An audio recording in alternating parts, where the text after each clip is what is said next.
I'm Danny Alexander, Vice President of AIIB, and I would like to welcome all of you to both here and people watching on the live streaming to this important event. Welcome to the AIIB Pavilion. We're delighted to be here.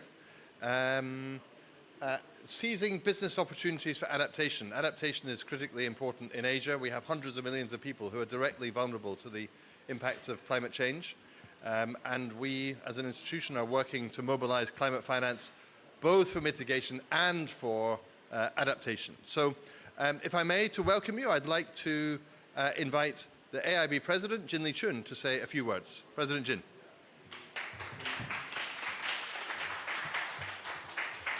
Thank you, Danny. Good afternoon, colleagues, ladies and gentlemen. Thank you very much. We are greatly honored to have the panelists today to contribute to your ideas, insights, and I think we will be greatly benefited from that. I think the theme is very much important, seizing business opportunities for adaptation. Business opportunities probably are usually elusive. If you don't catch it, if you don't seize it, it will be gone. So it's very much important for us to be able to seize the opportunities. You know, we talk about the menace of climate change, and we understand it's looming large, and it's coming closer and closer. It's already wreaking its havoc on the planet and taking heavy toll of the lives of so many countries in this world. So it's truly the clear and the present danger, and we have to deal with very effectively. For humanities to gain more breathing space, to survive, and to say nothing of thriving, we must make quick progress on channeling capital towards climate adaptation projects for greater speed and at a big scale. If we do not meaningfully engage the private sector, if we do not marshal sufficient resources to build humanity's protective climate cocoon, then billions of people will be unnecessarily exposed to the unforgiving hand of nature's revenge for a problem many had not hand in making. A lot of people have never done anything to that, but they are suffering from it. Right now, I was in another meeting, and and I just said, we have 600 million people in Africa who have no access to electric power. And these MDBs are working together with the private sector to provide electricity in the next 7 years. But what is most important, to provide access to electricity without creating emission problems. And this is what we need to do. At AIIB, we are committed to financing mitigation, adaptation, and nature-based solutions in response to our clients' needs. It is client need that drives our focus on scaling up our climate investments. And it is with them that we would work to shape a new global financial landscape that addresses the challenges of climate change. So as you know, we have released our first climate action plan, which articulates how, as a client demand-driven financier, AIIB translates its climate ambition into key actions to meet the needs of our members up until 2030. And this is our bank's direct response to the global call for action. We are actually ahead of the schedule which we set for ourselves. As you know, our corporate strategy sets the target by 2025, upwards of 50% of the approvals must be for climate mitigation adaptation. And by 2030, upwards of 50% of financing should be for private sector development. Now, we achieved this in 2022, 56% of the financing out of the total. And this year, again, I think we would be over 55. So we're ahead of the schedule, but this is definitely not enough. And we would do more. As of today, we have supported $3.4 billion of financing flows that will build a more resilient infrastructure and support the resilience of wider communities. This is probably very little compared to what the World Bank and others have been doing. But you all understand we are only 8 years into operation. We have only 520 people. So we are very proud that in per capita terms, we're not doing that bad. We should feel proud of that. And also in the heads of MDB meeting just now, the meeting just now, and I said while I'm talking at this moment, our staff are working in the field in many countries across the world. So we are not talking, we are doing. So engaging the private sector is the cornerstone. Both our climate action plan and our corporate strategy needs. Our ambition is for this bank to do more and to do better and faster in collaboration with Asia's climate partner, and we would mobilize more capital and build more capacity and convening more power to support our members in their efforts to combat climate change. We will ramp up of efforts to do more investments and to mobilize capital for a holistic local solutions that encompass climate mitigation, adaptation, nature, and biodiversity, all in one. And I think it's misguided to believe that if we do infrastructure projects, that means you would create more emissions. It's not.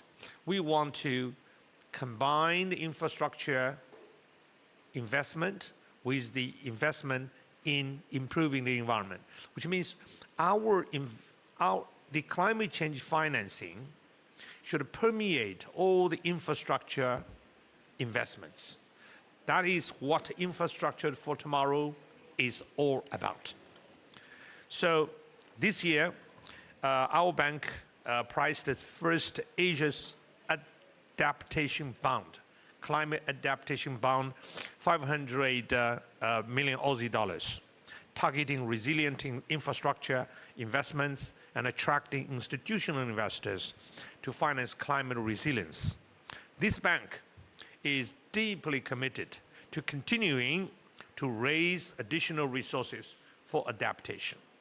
We'll be talking about this, we're working on this, but I believe if we can show the robust outcome of our work, we would be more attractive for private sector investors. So it all depends how we can do our job. Our performance is key. And thank you very much. And I will say that your presence in today's meeting reinforces our conviction that we are not alone. We work together with all of the development partners. Thank you very much. Thank you.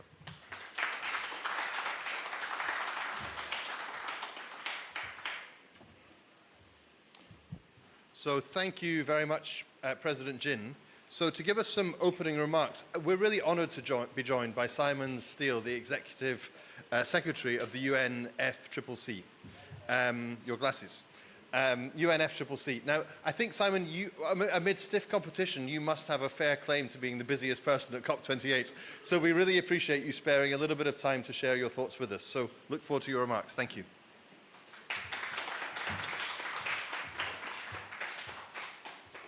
No, thank you, Danny. It's important to be here. And thank you, President Jin. So, Excellencies, ladies and gentlemen, in an analysis in the Financial Times last week, a columnist lamented that when it comes to climate, humanity is winning at what it does best, technological innovation. But we are losing in what we traditionally do worse, and that's reaching difficult international agreements, and what could be more difficult and challenging than the decisions that need to be made at this COP. But I hope we can prove this columnist wrong. We have that opportunity here in Dubai. This unique multilateral process of ours is what has gotten us this far. It got us the Paris Agreement, and it is starting to work. The only issue is it's not working fast enough. The hottest year in humanity provides us with the urgency. The global stocktake provides us with the opportunity. The operationalization of the Loss and Damage Fund, the catalyst for momentum. As a former government minister, I believe that the challenge that grapples political and business leaders is the pressure to focus on the short term at the cost of the long term. Climate finance is the great enabler of developmental progress, of societal progress, and a key pillar of this is adaptation finance. This is also a dilemma for adaptation finance. We all know that preventing disasters and preparing for them are so much better than having to rebuild afterwards. I would go so far as to say that when we talk about the high cost of climate action, we are wrong most of the time. It's not about cost, but about the right investment. However, the exception is rebuilding after a disaster.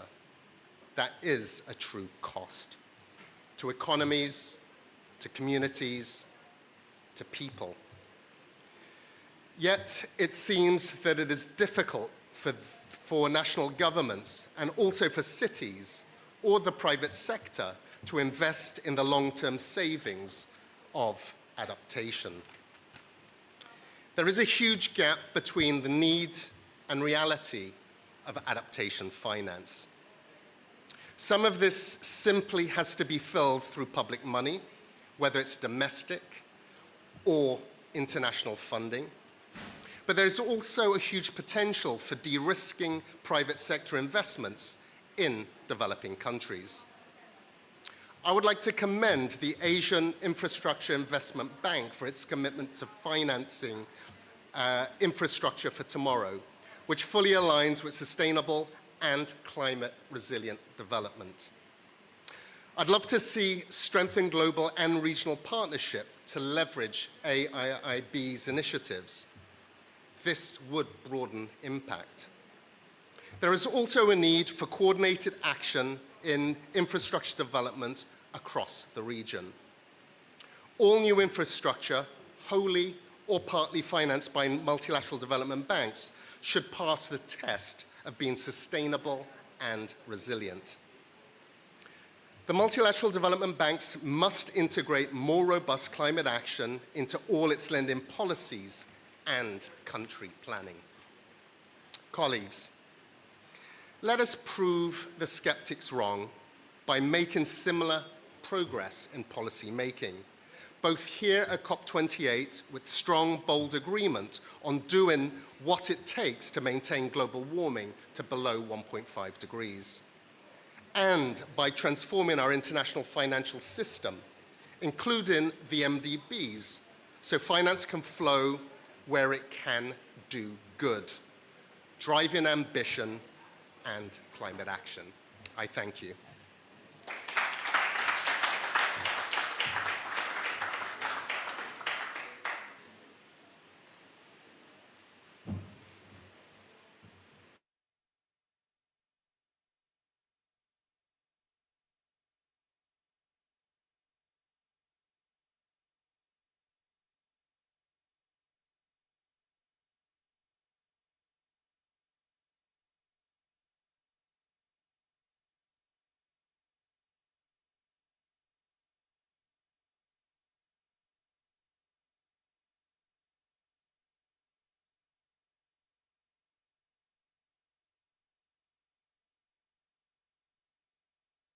call to action. And now we have a chance to have a discussion amongst a very distinguished panel. I think none of them need any introduction, so I won't labor the point, but let me welcome to the stage Rachel Kite. Rachel is a member of the AIIB International Advisory Panel and many other responsibilities besides. Ivo Menzinger, a Managing Director for Public Sector Business, Europe, Middle East and Asia from Swiss Re. Marissa Drew, Dana Barsky, Global Head of Sustainability and Net Zero for Standard Chartered Bank. Yvonne Zhou, Managing Director and Senior Partner, Boston Consulting Group, and Daniel Stacey, Head of External Affairs for Leapfrog Investments. So could you ask you all to welcome the panel? So thank you all very much indeed for joining this panel today. We have one microphone with a wire, so please make sure you don't trip over it as it's passed up and down. The aim of this session is firstly to kind of break common myths about adaptation, and then secondly to focus on where do you see, as experts in the field, where do you see the business opportunities as coming? And I think there are quite a few myths in this space. Many people believe that adaptation is important, but it's not their business, and yet eventually it's going to affect everybody. That adaptation is a cost, and it's true, of course, but actually it's much more costly not to take action. The adaptation isn't a serious business, it's something for governments to do, and yet I think some of the research suggests that there's perhaps $2 billion of business opportunities in the market going to develop over the coming years. So I'm going to ask the same first question to all of you, if I may, which is to hear from each of you on your views about why investing in adaptation makes business sense. What are the success stories that you have seen or been involved in your businesses or in your lives incorporating climate resilience into business operations, including development of profitable businesses, providing climate resilient solutions or innovative financing approaches currently in use. So we'll start here. Thank you very much, Daniel, and if you could share your views, and then we'll pass the microphone along. Excellent. Thank you, Danny, and thank you also, President Jin, for your opening remarks. And I know Simon's just left, but I've really enjoyed his welcoming remarks as well. So the business case, I come from Leapfrog Investments. We do private equity, so we don't look at things that don't have a really robust business case.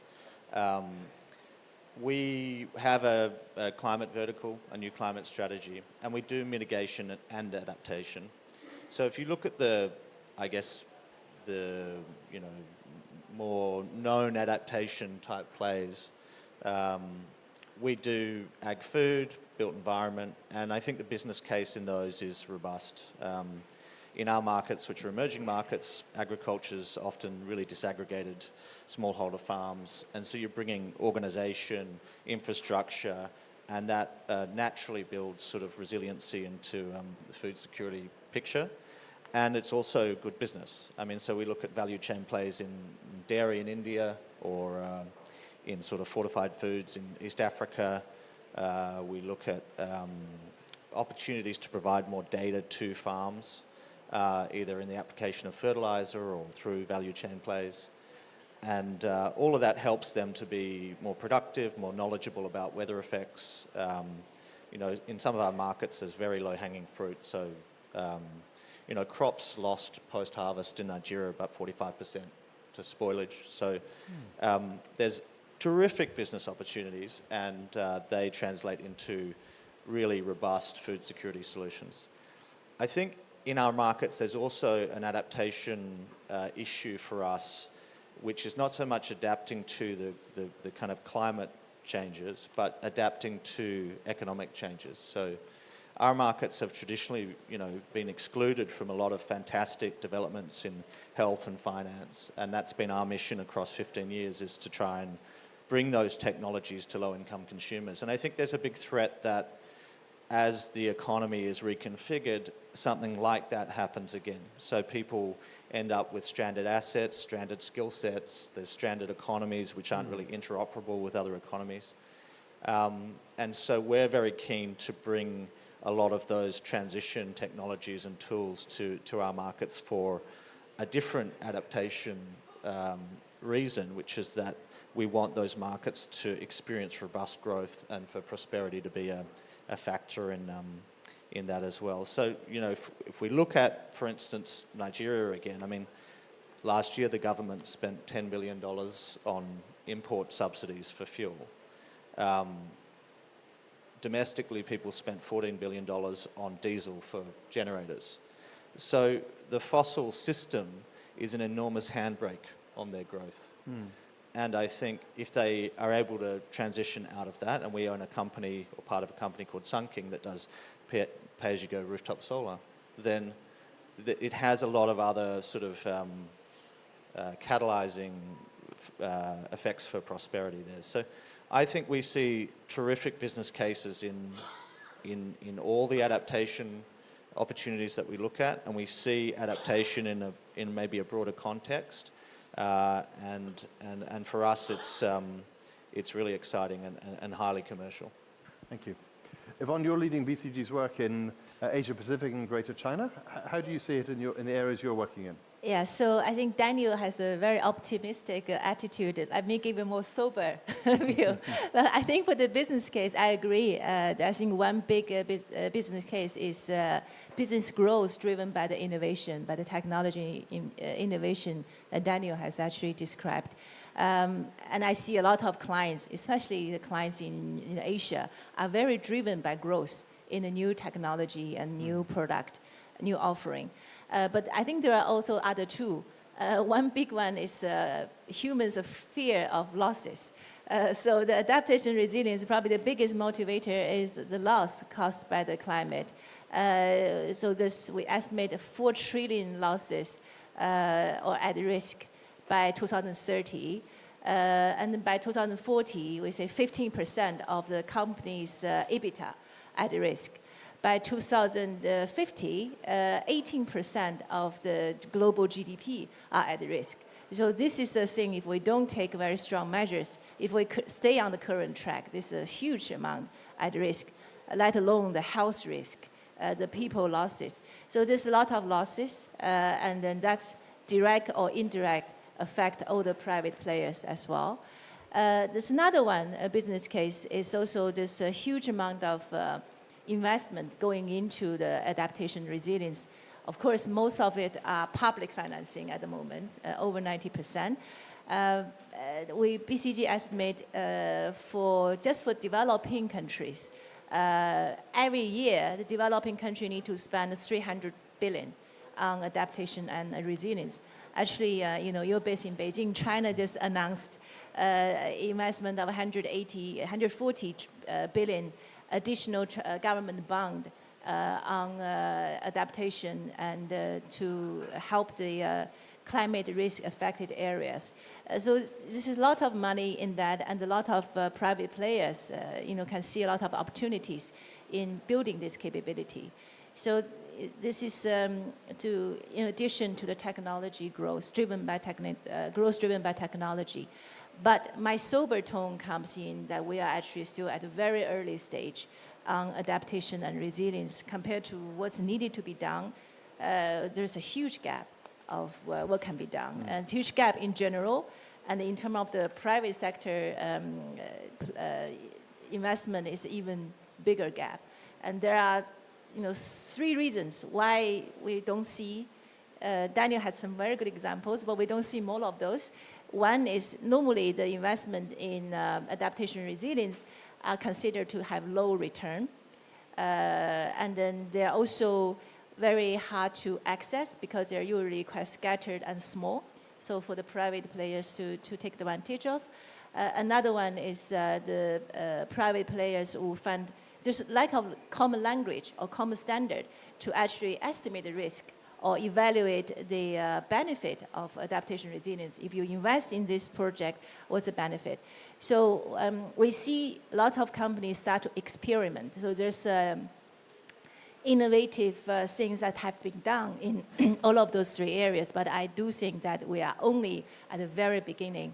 And some of the things, I just very quickly on the examples, for example, on the low risk then we can see people do the green securitization. So especially for water project, for those long infrastructure project with green securitization, you can get a better return for investor looking for low risk but stable return. You can do credit crunching, so there's actually separate different risk appetite. And for example, on the lack of common language, like a common standard, we can see a lot of companies start to do either climate or green credit. So they set up the credit system to evaluate the different project, and they certify the credit system. Or they can see the green benefit systems, the standard systems in their coalition of the companies. So there's a lot of things in this area, but I think a lot more need to be done. Thank you very much indeed. And it's certainly true that the global figures show we're way behind globally the level of investment that's needed. I think the figure was 63 billion for 2020, and yet the needs in developing countries alone are estimated at more than $200 billion per year. So great opportunities, but also a lot more, 300 billion, and maybe even more, right? And probably will go up and up and up as we face more and more climate challenges. But Dana, I mean, Standard Chartered is present in all of the markets in the emerging world, more or less. So, how do you see this question? Great. Well, I might swing the pendulum back towards cautious optimism. Look, there is a huge gap, but I think what's changed is we're talking about adaptation right now, and you haven't seen that in COPs of past. And I think once you begin that conversation, it's the seeds of change, and we can do that quickly. So Standard Chartered is in over 50 markets, many similar to AIIB, and 90% of them are coastal. So as a firm, we really need to be thinking about this, and climate risk is credit risk. So to the business opportunity, Standard Chartered actually did a really interesting research report, and it looked at 10 markets. I'm going to read them out because it's very specific and relevant to this meeting. It's Bangladesh, China, Egypt, India, Indonesia, Kenya, Nigeria, Pakistan, the UAE, and Vietnam. And what they found is for every $1... All AIB clients or potential clients. Exactly. That's why I read them out. I'm very relevant. And look, for what they found is for every $1 spent on adaptation, an economic benefit of $12 could be generated. So that's pretty material. And that's both avoided damages and growth in new products and services. And so the report went on to calculate that failure to invest about $30 billion would, by 2030, would have damages expected to be around $377 billion. And so to me, that's both, it's a carrot and a stick, right? There is real business opportunity here from investment. And if we don't invest, if we don't do this earlier enough, then we are in a situation that we really want to avoid. So I think we need to really be thinking about it as an opportunity and not just a risk. So I think you, Danny, you asked about some examples, and I think one example that we are investing across the spectrum in adaptation, agri-food systems, resilient cities, resilient health, resilient infrastructure, flood defenses. But one transaction that I really like is something that we did in Angola, which was a $1.1 billion facility that was focused on water infrastructure. And that was a blended finance transaction. And I think that private sector, public sector opportunities are going to be a real unlock with respect to adaptation. And in that case, we had an MDB involved, we had Export Credit Agency as well, but we were able to come together to think about, how do we work together to really solve this problem, which was water security in Angola. And, I think it was just a transaction where we were able to do real unlock and bring clean and stable water to about 2 million people. So happy to talk about more about the opportunities. One thing, though, that I will mention, I think that you touched on, is the importance of definitions and the importance of frameworks. And we are actually working with one of the UN agencies. I make sure I get this one right. We are working with, better get this quickly. Here we go. Yes, it's the United Nations Office for Disaster Risk Reduction, alongside KPMG, on a guide for adaptation and resilience, which will help really define some of this to help really accelerate capital. Thank you. So, Ivo, Dana's numbers: spend 30 billion to save losses of 377 billion. This sounds like the perfect example of good insurance. How are you and Swiss Re and your sector thinking about these issues? Thank you, Danny, for the question, and thank you for the invitation to AIIB to be able to contribute here. So I completely agree. If we think at the naked numbers, I think we are beyond having to make the business case for investing in adaptation. And in addition to the big gap that everyone has pointed out already, our own numbers show just for last year, for natural catastrophes, weather events, the economic losses globally were amounting to $275 billion US. So massive. I think the key question is much more about how do we facilitate investment into climate adaptation rather than having to make the business case. We are beyond that. And Yvonne mentioned, in particular, how do we facilitate private investment? This morning I heard it's indeed 97% of investment in climate adaptation is currently from the public sector, only 3% from the private sector. And I think the insurance industry has a useful role to play in this. And I don't start with the obvious, which is obviously taking risk on our balance sheet and de-risking. I start with the rich knowledge, body of knowledge that we have accumulated on risk. And I see the industry more and more offering its knowledge and its services. Our clients on the corporate side, to governments, to DFIs, by the way, are using these tools, which are typically digital, easy to access, etc., to examine their portfolios, not only the ones in force, but also prospectively. So this is one area, I think, where the industry can be useful. If you don't know your risk or your future risk, very difficult to take decisions. Secondly, we can help incentivize risk reduction. The painful route is obviously through the price signal that we are setting. More useful, I think, and anticipatory is to structure insurance contracts in a way that building back better, or the new buzzword is building back forward, actually helps to reduce the risk if we want to keep risks remain insurable. And there is an example from the UK with Flood Re of how they have galvanized the insurance industry to actually do that for flood risk. Lastly, I wanted to say, when we have conversations, and because of what we experience, the tragic event and natural catastrophes all over the place and in increasing frequency, we are in discussions with many, many governments about how to go about increasing insurance penetration. And we are not having these conversations anymore without pointing out to the fact that investment in risk reduction is absolutely vital. There's no use just in shoving the problem to the insurance industry. The risk is still there, and everyone is paying for it, either the taxpayer or the policyholder. So that needs to much more work hand in glove going forward.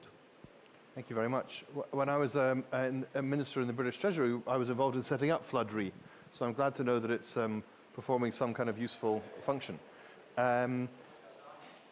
Rachel, whenever I come to COPs, I end up having a feeling of great pessimism and great optimism at the same time, because the global figures, are not bending in the right direction fast enough. On the other hand, we hear all these good initiatives and good ideas and thinking that's going on. How do you think about it? As someone who's had great experience in this over your career, how do you feel about it today, and what do you think about the adaptation space? Well, I think the difficulty, thank you, thanks for the invitation, and I just want to say right off the top that a year ago, everybody was talking about MDBs needing to get with the program. I'm really impressed by the Climate Action Plan of AIIB. MDBs seem to have got the memo, and it's really good to see the Asian development banks really leading the charge. So Thank you. I know how hard it is, so congratulations, sir. All right, so infomercial out the way. But heartfelt, because I know how hard Thank it you. is. So I think you have to hold two things in your mind at the same time. There is extraordinary innovation and extraordinary progress, and we started too late, and it's going too slow, and the science has brought the impacts forward, right? Things are happening now that we didn't think would happen for a few more years, and it's really dangerous. And it's dangerous for the most vulnerable, it's dangerous for people on low income, and it's really dangerous for Asia. And so it's right that this is where we will invent the way forward, right? And so what do I mean by that is that, we've got lots of, we've had this sort of 72 hours of shock and awe announcements, right? It's almost too much to be able to assimilate. But many of those announcements fall a little bit short. And the piece that's missing is government. So we can have vertical interventions around adaptation, but unless your social safety net is geared for what climate impacts are bringing to your people right now, then everybody's going to be running from behind. And this is a lesson that the MDBs are just beginning to learn. And then you layer over that, what can the private sector do? So we can now see that every private company's got to be understanding the adaptation risk in its own business, and also the opportunities for investment as we know what we have to make people resilient to. So for an extreme heat, which I work a lot on, then the extraordinary investment opportunity in helping people, food and medicine stay cool is billions and billions of dollars in Asia alone. And the technology will be developed there, the appliances, the mechanisms, the design models will all be developed here, and they're exported from Asia out. But is everybody galvanized around that yet? No. The number of people who are aspiring to get to the level of income where they will want to be cool and to stay cool is, hundreds of millions of people, and that's a market opportunity. And I could go, same with agriculture, seed resilience, heat tolerance, how to keep crops irrigated. Again, the technology is there, but it needs to be invested in, it needs to be scaled, and the business models need to be there. And governments need to lead that pathway. So there's an extraordinary opportunity, but I think adaptation has suffered from being seen as a vertical alongside development, whereas mitigation is sort of something that's understood, I think, increasingly to be something that's all economy. So now, I think the other thing to note is that when you look at the problem from the top and design solutions all the way down, you often miss the target, or the finance doesn't reach where it really needs to reach. And we know from microfinance, we know from microinsurance, from micro health insurance, that when you design with the most vulnerable in mind and then build up, you probably catch everybody. And I think that there's an extraordinary gender dimension. It's Gender Day, so I have to say this, gender dimension to adaptation. So if you design private sector, public-private solutions for building the resilience of already resilient, low-income, poor women, you can actually then see the whole community become stronger. And that's not handouts. That's, can you afford to buy an energy-efficient refrigerator so that you can store products at home, which is a home-based business, you know, and then that becomes a scaled model. And you know, that's of the same importance as the ability to invest in infrastructure so that it's resilient to extreme heat, to extreme weather conditions. And I think AIIB is already a partner for CDRI in India. And I think this is going to become really, really important. And that's the market for new building materials, you know, permeable surfaces for roads, etc. So I just don't think yet that the penny has dropped for governments that everything is now about adaptation, and everything is actually now about building resilience. And everything that isn't building resilience is actually at risk, at transition risk and at physical risk going forward. And I think, you know, King Charles talked about this COP being a turning point. And I think if that turning point is achieved here, it opens the sort of spigot for sort of more collaboration between public and private sector about things which will really help people thrive, if not survive. Thank you. If you could pass the microphone to Dana. So I just should say, in light of what you said, Rachel, AIIB is just starting work on its health strategy.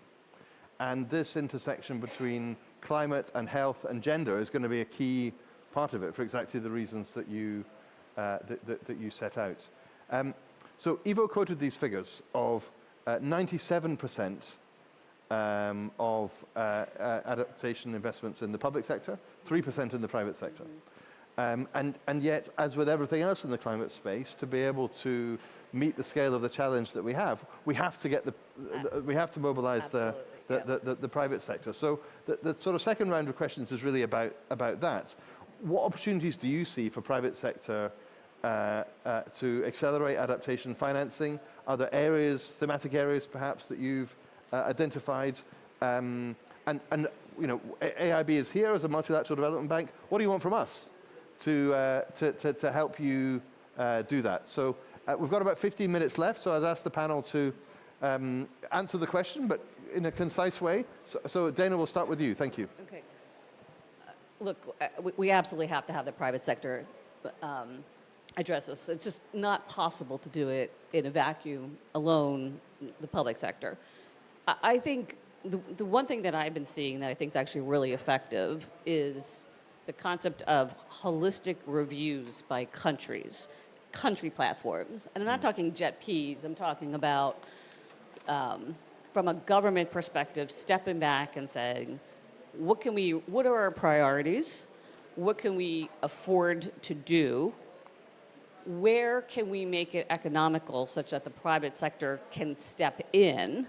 And where can the MDBs help? So I guess to your question of what we would be looking for someone like AIIB to do, I would say if you can really think about in which country you would like to help with respect to adaptation and bring the government to the table and bring the private sector alongside you, then together with partnerships, I think we can really figure out how we can together move the needle and get that private capital to where it needs to go so that we can invest in a meaningful way that will also encourage economic growth within that country and protect them at the same time. Very clear. Thank you. Yvonne, same question to you. So very quickly, I think one sweet spot is what Daniel just covered, technology, innovation. I think this is what the private sector does best. If I were to talk about theme, I think a few themes. Buildings. Buildings are critical, not only in mitigation, but also in A&R, you know, in light of extreme weather coming up. There's a lot of things in building technology. Infrastructure, water infrastructure, road infrastructure, early warning system. So there's a lot of things along the infrastructure. Farming, regenerative farming, and food system, the overall food distribution, and you know, the whole value chain of food. So there's a lot of themes that open a lot of new possibility, but I think really centered around technology innovation. Thank you. As brief. as you want. Okay, no, it was possibly even more brief than I wanted, so we may have a chance for another round at this rate. So, Daniel, you were the most optimistic. Leapfrog has a great name for what we need to do to leapfrog to the best new technology. Where do you see the opportunities going next? Yeah, look, I think I really gelled with what Rachel said about building around the consumer. So for us, I mean, there's opportunity for all kinds of different capital to play a role in the adaptation investment space. I mean, we're private equity, so of course we have limited partners, and we launched a new strategy at this COP to deploy 600 million into adaptation and mitigation in emerging markets. We were cornerstoned by Temasek and the European Investment Bank, so that's already something that's happening, and we're very proud of that. In many of our businesses, I think also the solution, you're bringing some kind of kit to somebody to help them adapt or mitigate. So a solar pump for their farm, or a new electric scooter. And the challenge has always been the upfront capex for a low-income consumer is just too much. So a lot of the solutions are financing solutions. So, PAYG models for cook stoves or rooftop solar or farming equipment. And, in some cases, longer-term loans at a lower cost for EVs, because many of these things are sort of smart devices, so the lender can track that, and if they want to repossess much more easily, it lowers the credit cost. So I think all of that data that comes out of those credit products and all of the credit that's sort of created to allow those technologies to be sold in these markets creates opportunities for structured finance. And at Sun King, we had Citi recently did a $130 million securitization of the sort of forward payments for rooftop solar. So I think people in structured finance have opportunities to look at how the new technologies and the data thrown off by those customers allows them to get involved in different kinds of credit. There's some early sort of voluntary carbon market, carbon credit sort of activity, which offers another opportunity, but it's obviously surrounded by many of the challenges that voluntary carbon markets have anyway. And then I think we find new lending businesses popping up, because so much of what mitigation is giving people better information, getting more data about how they farm, or setting up a smart home. And so I think the more data you know about your customers, the greater confidence you can have in offering them things like credit. So many of the agricultural value chain businesses are also lending it past the farm gate, because they know how that farm operates, they know the weather conditions that affect it. And so that, again, creates these new ways that foreign capital or outside capital can accelerate those sorts of transitions. Thank you. So if you could pass the microphone down to Ivo. You gave us these figures. In terms of bringing more private capital into this space, I mean, Rachel made the point that there needs to be more government expenditure as well. But what do you think we should do? So let me just throw a few ideas on the table that I believe will make a difference. So one is I think in many cases climate adaptation projects, the main benefit is in the future, and it's avoided future losses. And I think what we need to find is a way of more systematically monetize these avoided losses of the future, so that there is an appropriate return for investors today. So if we can crack that. Another item that I think will help is, at the moment we are lacking a common metric for climate adaptation and the impact that investment in climate adaptation projects would have, in contrast to on the mitigation side, it's avoided emissions. If you don't have a common metric, it's very difficult to pick and choose of where do we get the biggest bang for a buck. So I would invite the community here to work together in trying to find such a metric, which can be, I think, very simple cost-benefit ratio, but it's not trivial to make that more of a universal measure. It's a very local environment specific. So more work to be done on that front. And if you think of insurance, just to come back to my industry, as a form of climate adaptation finance, I think there are two things that I believe would be really big. One is to systematically integrate climate risk insurance riders, as we would call it as our jargon, and lending, actually, DFI lending, for instance, or even sovereign debt issuance. We do see the so-called hurricane clauses emerge that give a bit of a breathing space for countries if there has been an event that exceeds a certain impact on GDP, for instance. That could be done much more systematically, and it could involve private sector balance sheets of insurers and reinsurers. And the other piece, which I think could be really big, is reforming crisis financing. So switching over from the development space into the humanitarian space, we have now annual need of funding of about $50 billion, which is never met, not in any one year. And more than 97%, again, it's the same number, of that is ex post funding. So nothing is prearranged, and we know there's rich evidence that the sooner you pay out, the sooner you provide financial means after an event, the better you can mitigate the impact. So we need to switch from currently 97% post-event funding and scrambling for funds to prearranged funds, and that's what we do in the insurance industry. So I'm not advocating all of humanitarian finance needs to flow through private balance sheets, but the methodologies, the rules that we have set up, prearranged, is actually what we can bring to the table.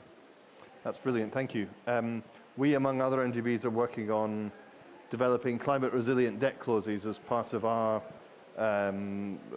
tools that we can have for our lending, precisely related to the first of those that you that you mentioned. So that's one area where maybe MDBs can also contribute to that to that development.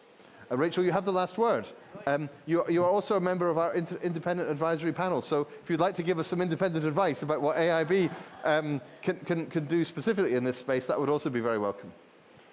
Well, I think just to capture a lot of the things that have already been said, so good old-fashioned credit enhancement, local currency risk tools matter for many of the businesses which are growing in the region. And those businesses are going to be the core to your resilience and your adaptation going forward. Those are the off-grid renewable energy guys. Those are the appliance manufacturers and sellers. Those are the people with solutions for extreme heat. Then you're going to have to, I think, for the large-scale infrastructure, just make sure that all the investment is meeting the resilience test. So 200,000 hospitals in the world are absolutely unfit for purpose over the next few years because of extreme heat. So that's a public-private partnership. The voluntary carbon market, somebody mentioned, as I'm losing my voice because I've been talking about them for the last 2 days, but with integrity on both the buy and the sell side, this is an Asian story.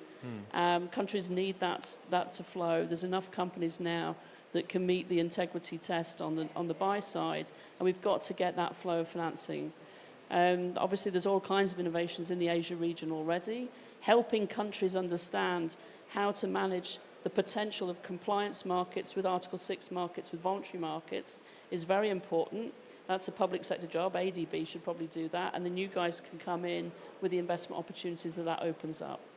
And then the insurance markets. And I think the clauses that MDBs are beginning to build in are very important. But I think that one of my hopes is that we leave COP28 with an agreement that the NDCs of the future have to include all gases and have to include the entire economy. And if that's the case, then AIIB becomes a very important partner of choice for the private sector across the Asia region. So you've got a very good plan. There's lots of ideas. I think we need to break back down the shibboleths and the myths about what adaptation is.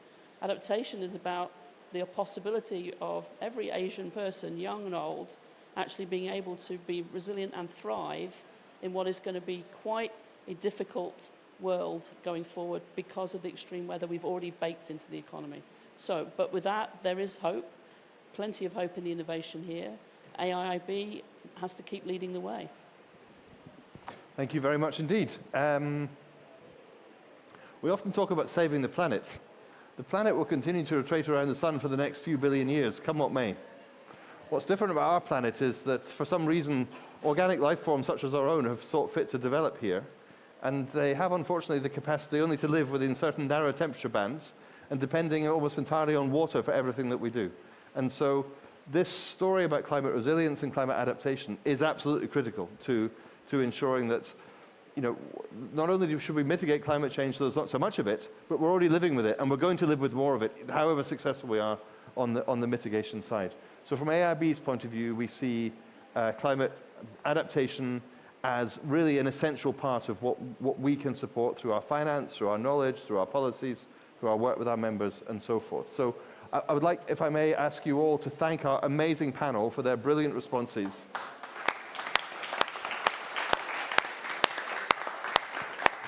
Once again, as President Jin said in an earlier session, this wasn't a talking shop, it was a workshop, and so we have lots of ideas to follow up. Thank you all very much indeed. Thank you. Here they are. Thank you.